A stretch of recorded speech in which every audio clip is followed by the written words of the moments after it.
Assalomu alaykum, aziz avtomobil ishqibozlari va hashamatni his qilishni yoqtiradigan tomoshabinlar.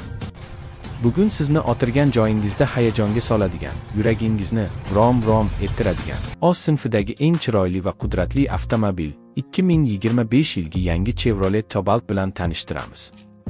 Bu shunchaki mashina emas, bu toza charisma, o'ziga xos shon-shuhrat va zamonaviylik timsoli. Agar siz bir paytlar Cobalt oddiy sedan-ku deb o'ylagan bo'lsangiz, bugungi modelni ko'rganingizdan keyin o'sha fikringizni polga tashlab ketasiz. Qora, oynadek yaltirab turgan kuzovi bilan u sizga "Men oddiy emasman" deb baqirayotgandek tuyuladi. Dizaynerlar bu safar hech narsani ayab o'tirmagan. Old panjarasi kattalashgan, o'rtasida esa oltin rangli Chevrolet belgisi quyoshda chaqnab, xuddi taqinchoqdek porlaydi. Faralari esa burchakli va jiddiy ko'rinishda, go'yo mashina sizga "Yo'l meniki" deb ogohlantirayotgandek. Yon chiziqlari silliq, aerodinamik shakli esa shunchalik mukammalki, shamol ham unga qarshi chiqishga jur'at etolmaydi. Orqa tomonda esa o'zgartirilgan faralar, ikki burchakli chiqindi trubalari va past osilgan kuzov uni haqiqiy sport avtomobiliday ko'rsatadi.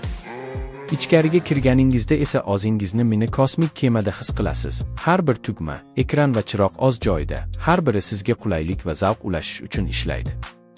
Rulda esa Chevrolet logotipi sizga mehr bilan qarab turadi, go'yo xush kelibsiz, egam degandek. Salon materiali yumshoq, terisi jozibali, hidi esa yangi mashina degan so'zni yangidan ta'riflaydi. Texnologiya haqida gapiradigan bo'lsak, bu Cobalt ilgari hech qachon bo'lmagan darajada aqlli, sensorli ekran, ovoz bilan boshqaruv, xavfsizlik tizimlari, barchasi siz uchun xizmatda.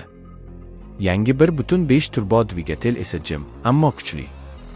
Boshlanganda u shunchaki "Psh" deydi va sizni yo'lga olib chiqadi. Tezlik esa shunchalik silliqki, siz 100 km/soatga yetganingizni ham sezmay qolasiz. Yoqilgi sarfi esa mo'jiza, ko'p yuradi, kam ichadi, xuddi to'yda charchamaydigan kuyovday. Yana bir kulgili narsa shuki, agar siz Cobaltni yuvganingizdan keyin u oynadek porlasa, qo'shnilar sizni yangi boyib ketgan deb o'ylashadi.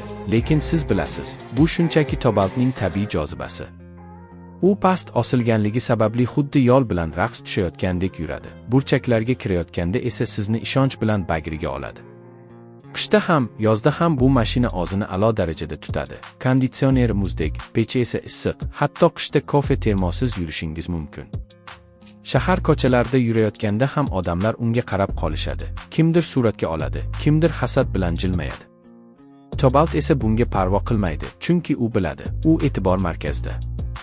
Shunday qilib, agar siz ham zamonaviylik, qulaylik va shaxsiy uslubni bitta mashinada his qilishni istasangiz, 2025 yilgi Chevrolet Cobalt siz uchun yaratilgan. U nafaqat sizni A-dan B-ga olib boradi, balki yo'lning o'zi siz uchun sarguzashtga aylanadi. Mashina degani ana shunday bo'ladi.